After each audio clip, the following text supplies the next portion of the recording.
I just want to take a few moments and share my personal journey with spiritual direction. This is a really vulnerable space for me, so I just ask that you keep an open and curious mind as you hear about my story and my experience and why spiritual companioning and spiritual direction has made such a big difference in my life. I was raised in the LDS Mormon faith community, and I am an only child. My parents got divorced when I was 6 years old, and the structure and foundation of a spiritual life the LDS community gave me helped me feel safe in that tumultuous time.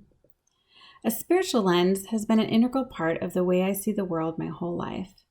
This lens has changed and evolved, and I credit my many spiritual companions along the way for helping me accept my changing and evolving lens.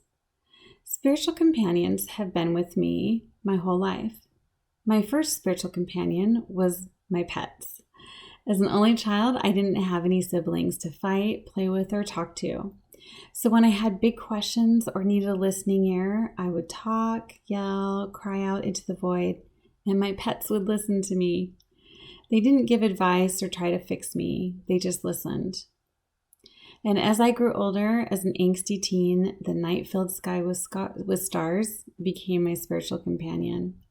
And I would go for walks, and I would walk and talk and cry and yell out into the void, and the stars would listen. They didn't give advice or try and fix me. They just listened. Fast forward 30 years, lots of life has happened, and I find myself in the middle of a faith transition.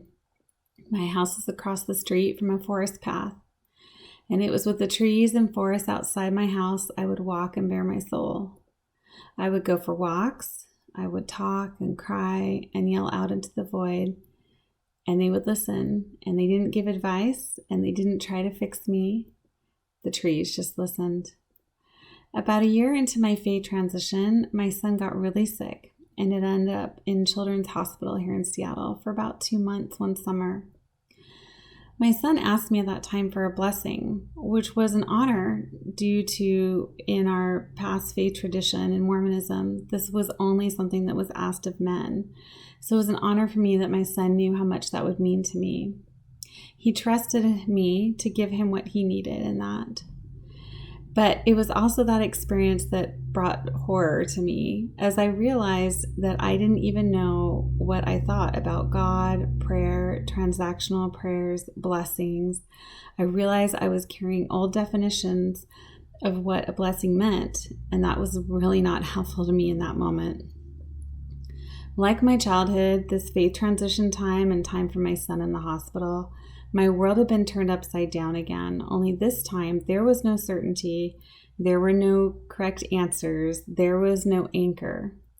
It was hard and it was really scary, and I did my best to bless and comfort my son in that moment from that uncertain space, and it really instilled in me a desire to reframe and start to build my own anchor and structure.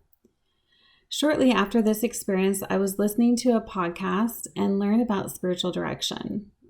It intrigued me, and I was very excited to think about having a space where I could yell and cry and say what I needed to and be listened to by a human, not just the pets or the stars or the trees. The very next week, I saw a blog spot by a local pastor I admired talking about her experience with her spiritual director.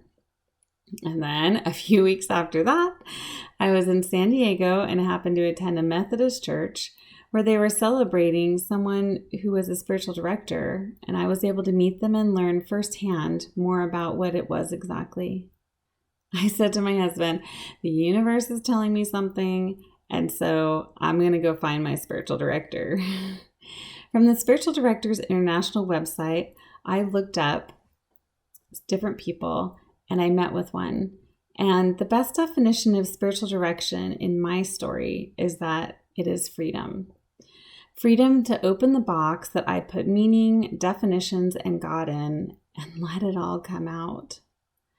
Freedom to restructure what I need to, and to also be open to leaving, tearing down when it no longer serves me, and to build something else. The freedom to choose for myself who I wanted to companion me was liberating. I chose a woman. Coming from a faith tradition where most of my leaders had been men, this was very important for me.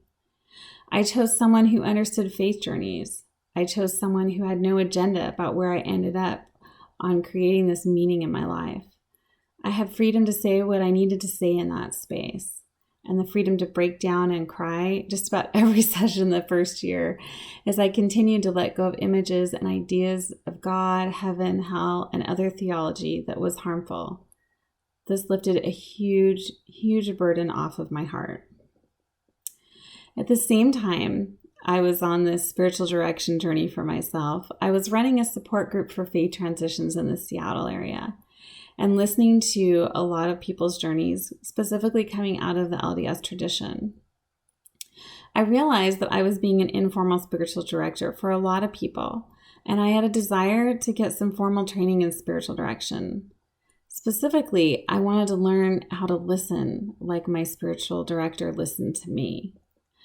I attended the Franciscan Spiritual Center in Portland, where I had many experiences of continued healing, reframing, and reclaiming of my spiritual life. I learned to listen without agenda, ideas, or fixes. Besides marrying my husband and having my 3 kids, it's the best decision I've made in my life.